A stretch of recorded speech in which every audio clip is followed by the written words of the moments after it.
ఒక్కసారి కొమ్మూరి గోల్డ్ కి కాల్ చేయండి. తాకట్లో ఉన్న మీ బంగారాన్ని విడిపించి మార్కెట్ ప్రైస్ కి వాళ్ళు కొనుక్కుని మిగతా డబ్బులు మీకు ఇచ్చేస్తారు. Hi, welcome to Manam TV. మన టీవీ మన కోసం నేను మీ journalist Manoj. So Iran Israel war లో ఇటు అమెరికా ఎంటర్ అయింది. ఎప్పుడైతే డొనాల్డ్ ట్రంప్ ఇంకా ఆ సీజ్ ఫైర్లు చెప్పడం కావచ్చు, మళ్ళీ కమాండ్ కంట్రోల్ నుంచి ఆదేశాలు ఇచ్చి వాళ్ళ మీద స్నైపర్లు క్షిపణులు పంపించడం, సో ఇలాంటి నేపథ్యంలో అసలు డొనాల్డ్ ట్రంప్ మీద ఈవెన్ ప్రపంచ దేశాలకే కాకుండా అక్కడ ఉన్నటువంటి 400 ఏళ్ల చరిత్ర కలిగినటువంటి యుఎస్ లో కూడా అక్కడ ఉన్న ప్రజలు కూడా వెగటు పుట్టేసింది. ఇక నో కింగ్స్ వద్దు మాకు ట్రంప్, ఈ యొక్క ట్రంపరితనంతో పిచ్చి పిచ్చి పనులు చేస్తున్నాడు, అమెరికాకు ఉన్న పరువు దిగజారుస్తున్నాడని అక్కడున్న ప్రజలు కాకుండా వేరే దేశాల్లో కూడా ఆందోళనలు ఇలాంటి కార్యక్రమాలు జరుగుతున్న వేళ అసలు ట్రంప్ ఎవరి మాట వినకుండా తనకు నచ్చిన ధోరణి అవలంబించడానికి కారణాలు ఏంటి, అసలు ఆయన పుట్టిన డేట్ ఆఫ్ బర్త్, ఆ యొక్క గోత్రాలు కావచ్చు, నక్షత్రాలు కావచ్చు, ఆయనకి ఏ గ్రహం సపోర్ట్ చేయట్లేదు, ఇలాంటి కొన్ని కీలక విషయాలు మాట్లాడదాం.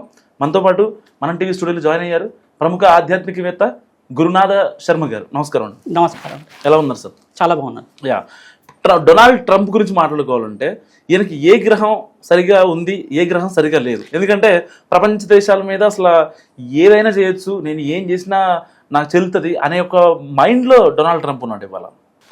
ముందుగా మన టీవీ ప్రేక్షకులందరికీ కూడా నమస్కారం అండి. ప్రధానంగా చూసుకుంటే ఇప్పటిదాకా నేనంతా కూడా భక్తి ఛానల్స్లో అంతా కూడా నా యొక్క ఆధ్యాత్మిక విషయాలు కానీ, ఈ యొక్క జాతక సంబంధమైన విషయాలు కానీ, మాస ఫలితాలు కానీ విశ్లేషణ చేస్తున్నాను. ప్రధానంగా ఫస్ట్ టైం అంతా కూడా న్యూస్ ఛానల్లో అంతా కూడా పొలిటికల్ విషయంగా ఈ డొనాల్డ్ ట్రంప్ యొక్క జాతకాన్ని అంతా కూడా విశ్లేషణ చేయడానికి వచ్చానమాట. మీరందరూ కూడా ఆదరిస్తారని చెప్పి భావిస్తున్నాను.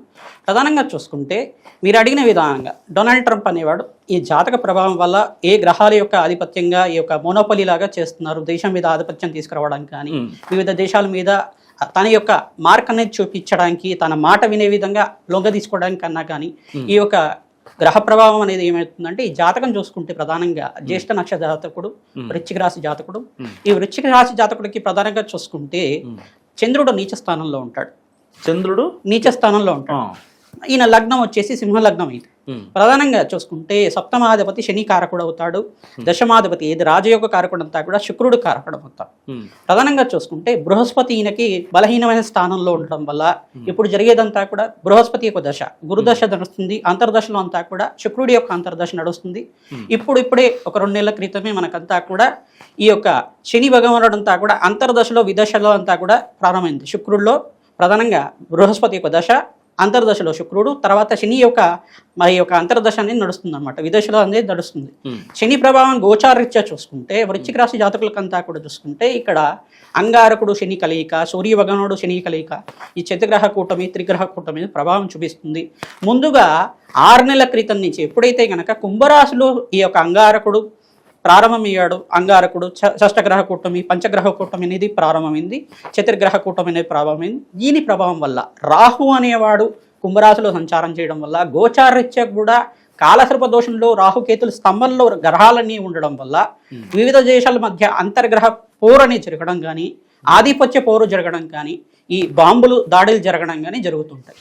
ప్రధానంగా గ్రహాలు అనేది ఏ గ్రహం కారణం అవుతుందంటే ప్రధానంగా చూసుకుంటే ఇక్కడ అంగారకుడు, శనీశ్వరుడు, బృహస్పతి కేంద్రంగా చెప్పడం జరుగుతుంది. యుద్ధాలకు కారణం అంతా కూడా అంగారకుడు, రాహు, శనీశ్వరుడు, బృహస్పతి కారణంగా చెప్పడం జరుగుతుంది. ఈయన జాతకరీత్యా ప్రభావం అంతా కూడా చూసుకుంటే నవంబర్ 28వ తారీఖు తర్వాత గ్రహస్థితి ఈయనకంతా కూడా ఆధిపత్యం ఏదైతే దేశంలో ఉంటే అపోజిషన్ అంతా కూడా పెరుగుతుంది. ఈయనకంతా కూడా దేశంలో వాళ్ళ దేశంలో ఉండే ప్రజలంతా కూడా ఈయన మీద ఈ యొక్క తిరుగుబాటు చేయడం జరుగుతుంది. దీని ప్రభావం వల్ల దానికి ఈ తిరుగుబాట్లు అనేవి ఇంకా ఎక్కువ అవకాశం ఉందా? ఖచ్చితంగా ఉంటుంది. ఎందుకంటే ఈయన ఆధిపత్య పోరు అనేది, ఈయన ధోరణి అనేది మోనోపలి లాగా ఈయన చెప్పిందే వినాలి. కింగ్డమ్ రూల్ అనేది ఈయనే రాజు, దేశానికంతా కూడా ఈయనే రాజు, ప్రపంచానికంతా కూడా ఈయనే రాజుగా చెప్పాలని చెప్పేది ఈ యొక్క ఆధిపత్య పోరు అనేది మంచిది కాదనమాట. ఎప్పుడైనా నలుగురితో పాటు, 4 దేశాలతో పాటు ఎదుగుదల తీసుకురావాలి, ప్రపంచానికంతా కూడా మంచి తీసుకురావాలని చెప్పేసి, ఆధిపత్యం తీసుకురావాలని చెప్పేసి అనుకోవచ్చు. కానీ ఈయన చెప్పిందే వినాలి అనేది మోనోపలి లాగా ఉంటుంది. ఎప్పుడైనా ప్రతినిత్యం కూడా చూసుకుంటే గ్రహాల యొక్క ఆధిపత్యం ఎంతవరకు వస్తుందంటే పాపం పండేదాకా చూస్తుంది. పాపం పండిందంటే ఏం చేస్తారు, దానికి పాతాళానికి తీసుకెళ్లిపోతుంది. మీరు అన్నట్టు పాపం పండిందంటే ప్రపంచ దేశాలు ఇబ్బంది పడుతున్నాయి, ప్రపంచ దేశాల ప్రజలు ఇబ్బంది పడుతున్నారు, దేశాది నేతలు ఇబ్బంది పడుతున్నారు. ఈవెన్ యుఎస్లో ఉన్నటువంటి సెనేటర్లు కావచ్చు, అపోనెంట్స్ ఎవరైతే ఉన్నారో అక్కడ ఉన్న ప్రజలు కావచ్చు, ఆయనకి వ్యతిరేకంగా అన్ని దేశాల్లో ఆల్మోస్ట్ ఆందోళనలు జరుగుతున్నాయి. సో ఇవన్నీ చూసుకుంటే అసలు ప్రపంచంలో ఏ దేశాధినేత కూడా వాళ్ళు తీసుకునే డెసిషన్స్ చాలా నీట్గా ఉంటాయి. వేరే దేశం మన వల్ల ఇంపాక్ట్ అవ్వకూడదని ఉంటుంది, మన సొంత దేశంలోని ప్రజలు ఇబ్బందులు పడకూడదని, చమురు కావచ్చు, ఇంధన రంగంలో కావచ్చు సంక్షోభాలు తలెత్తకూడదని చెప్పి ఆ నేతలంతా వాళ్ళ ప్రజల గురించి ఆలోచిస్తారు. ఫస్ట్ వాళ్ళ ప్రజలు, తర్వాత వేరే దేశాల గురించి ఆలోచిస్తారు. ఖచ్చితంగా. ఈవెన్ ఈయన అసలు వాళ్ళ దేశాల గురించి ప్రపంచ దేశాలు పక్కన పెడితే అమెరికా గురించి అసలు ఆలోచించట్లేదు. సో ఇంతమంది తిరుగుబాటు వల్ల ట్రంప్ రిజైన్ చేసే అవకాశం ఏ క్షణమైనా రావచ్చా అంటే జాతకం ప్రకారం ఏం చెప్తారు? ఖచ్చితంగా అండి. ఇప్పుడు డిసెంబర్ 5వ తారీఖు తర్వాత ఈ కాలసర్ప దోషం నుంచి వీగిపోతుంది. ఈ లోపల అనుకోని మార్పు, అనుకోని సంగతుల వల్ల తన పదవీ గండం అనేది ఖచ్చితంగా ఉంటుంది. తద్వారా ఏంటంటే దేశానికి కొంచెం ప్రశాంతత కలగడానికి ఆస్కారం ఉంటుంది. ఈ గోచారిత్య గ్రహస్థితి అంతా కూడా రాహుకేతు స్తంభంలో కానీ ప్రధానంగా చూసుకుంటే మళ్ళీ కొన్ని నెలల తర్వాత అంగారక యొక్క స్తంభన అనేది జరుగుతుంది. నీచ స్థానంలో అంగారకుడు సంచారం జరిగినప్పుడు ప్రతి 45 రోజులకు మారుతుంటాడు అంగారకుడు. ఎప్పుడైతే కర్కాటక రాశి ప్రవేశం చేసిన తర్వాత ఇక్కడ అంగారకుడి యొక్క స్తంభన జరుగుతుంది. గ్రహ దేవతలన్నీ కూడా ఈ యొక్క రాహుకేతు మధ్యలోనే ఉండడం, మరి బృహస్పతి జూన్ 1వ తారీఖు తర్వాత ఉచ్చ స్థానంలో కర్కాటక రాశిలో ప్రవేశం చేయడం, ఈ గ్రహస్థితి అంతా ఎప్పుడైతే జూన్ 1వ తారీఖు నుంచి బృహస్పతి కర్కాటక రాశిలో ప్రవేశం చేస్తారో ఈ వృశ్చిక రాశి జాతకుడైన డొనాల్డ్ ట్రంప్ అనే వ్యక్తి ఈ యొక్క పదవీ గండానికి ముందుకు వెళ్ళడం జరుగుతుంది. భగవంతుడంతా కూడా పూర్వం అంతా కూడా చూసే ఉంటారు, మనకి ఈ యొక్క మహాభారతంలో చూసే ఉంటారు, మనకి భాగవతంలో కానీ శ్రీకృష్ణ పరమాత్మ శిశుపాలనంతా కూడా 100 తప్పులు చేసేదాకా అవకాశం ఇచ్చాడు. తర్వాత ఈయన కూడా కొంచెం ఆయన చేసిన కర్మలంతా కూడా అనుభవించే విధంగా దానికంతా కూడా ప్రభావం అనేది ఖచ్చితంగా ఉంటుంది. ఈ యొక్క అధపాదాలానికి పడిపోయే విధంగా ఉంటుంది. ఒకసారి పదవీ గండం వచ్చిందంటే దానికి అంతా కూడా ప్రజల యొక్క మన్నన అనేది పొందాలి. ప్రధానంగా ప్రజల దగ్గర నుంచి మంచి పబ్లిసిటీ ఉంటేనే పదవి రావడానికి ఉంటుంది. అంటే ఇప్పుడు ఈ యుద్ధంలో పర్టికులర్గా డొనాల్డ్ ట్రంప్ గురించి మనం కూసే పక్కన పెట్టుకుంటే ఇరాన్ ఇజ్రాయెల్ వారు స్టార్ట్ అయింది. ఇజ్రాయెల్కి ఇరాన్ అమెరికా సపోర్ట్ ఇస్తూ వచ్చింది. సో ఇలాంటి నేపథ్యంలో అసలు యుద్ధానికి గ్రహాలకి సంబంధం ఏంటి అసలు ఉంటుందా? ఖచ్చితంగా ఉంటుందండి, ఖచ్చితంగా ఉంటుంది. ఇప్పుడు అంగారకుడు అనే గ్రహం అనేది తీసుకుంటే యుద్ధానికి ప్రాముఖ్యత చెప్తాడు. ఒక 18 ఏళ్ల యువకుడు, నవ యువకుడు అంతా కూడా యోధులు ఏ రకంగా ఉంటాడు, యోధుడు అంతా కూడా బలిష్టంగా ఉండి సకల యుద్ధ నైపుణ్యంతో అంతా కూడా ఉండే సకల శాస్త్ర నైపుణ్యంతో ఉండే ఒక యువకుడిలాగా ఉంటాడు.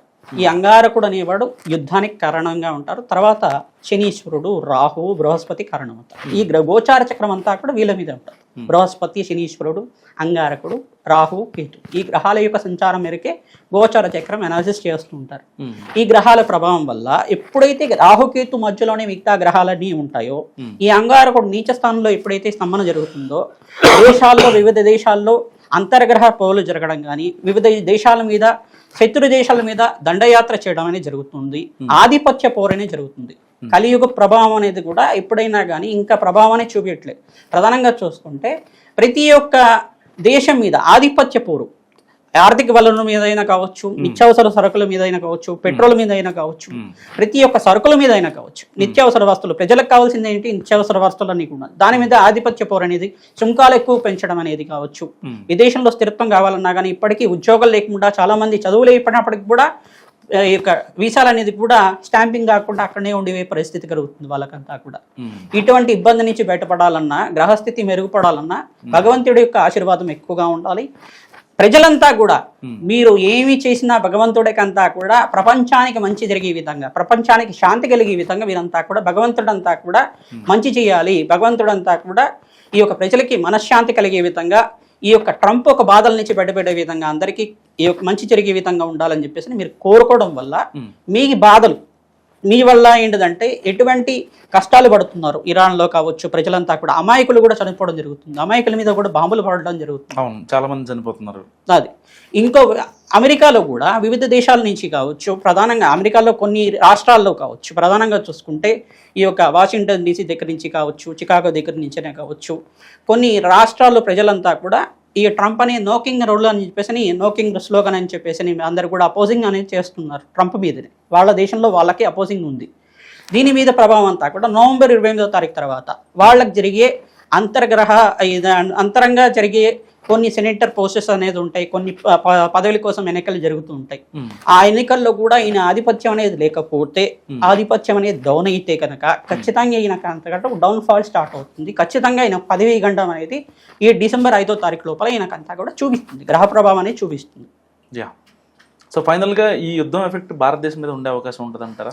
ఇప్పటికే ఈ యొక్క సామాన్యులకు కావాల్సినటువంటి నిత్యావసర వస్తువులపైన ట్యాక్సులు పెరుగుతాయనే భయం, మొన్నటిదాకా పెట్రోల్ బంకులు చూసాం మనం. సో ఇంకేమన్నా ఇబ్బంది పడే అవకాశం ఉందా? అంత ఇబ్బంది పడే పరిస్థితి అయితే లేదు. మన భారతదేశంలో అంతా కూడా గవర్నమెంట్ రూలింగ్ అంతా కూడా చాలా మంచి చాకచక్యంగా చేస్తుంది. వివిధ దేశాలతో కలుపుకుంటూ వాళ్ళ దగ్గర నుంచి ఏం వరువులు కావాలి, వీళ్ళకి ఏం సహాయం చేయాలని చెప్పేసి చెప్తున్నారు.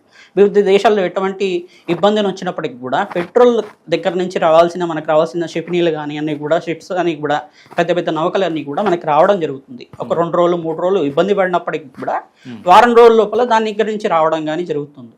ఇదంతా గవర్నమెంట్ రూల్ని చాలా మెచ్చుకోవాల్సింది. మనమంతా కూడా ఇండియన్ గవర్నమెంట్ రూల్ అంతా కూడా ఖచ్చితంగా మెచ్చుకోవాల్సింది. ఎందుకంటే వివిధ దేశాలంతా కూడా కొన్ని నెలల నుంచి అంతా కూడా ఇబ్బంది పడుతున్నారు. మనకి ఒక వారం రోజుల లోపలనే ర్యాపిడ్ రిఫ్లెక్షన్ అనేది వస్తుంది. ర్యాపిడ్గా మనం అంతా కూడా ఫాస్ట్ మూవింగ్గా చేస్తున్నాం. ఖచ్చితంగా ఏంటంటే మనకి నలుగురితో పాటు కలుపుకునే తత్వం అనేది ఉంటుంది భారతీయులకంతా కూడా.